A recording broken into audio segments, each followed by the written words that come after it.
চলে এসেছি মুকুটমণিপুরে। আজ মুকুটমণিপুরের এই অপূর্ব প্রাকৃতিক দৃশ্য আমাকে টানে বারবার। একদিকে সবুজ গ্রাম, সুন্দর রাস্তা,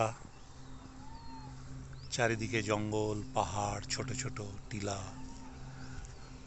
আর একদিকে বিশাল বড় জলাধার, জল বেঁধে রাখা হয়েছে।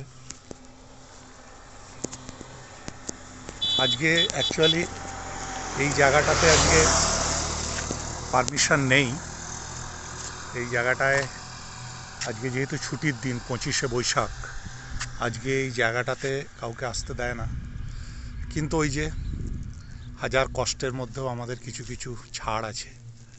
হাজার কষ্টের ডিউটি যেমন আছে, তার সঙ্গে কিছু কিছু ছাড়ও আমরা পাই।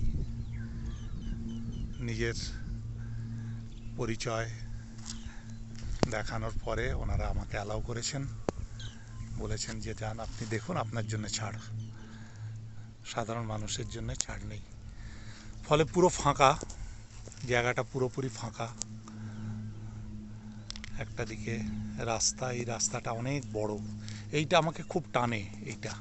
এইখানে প্রায় 10-12 কিলোমিটার একটা ফাঁকা রাস্তা আছে, যার একদিকটাতে এই যে জলাশয়, জলটাকে বেঁধে রাখা হয়েছে, আর এক দিকটাতে সবুজ গ্রাম।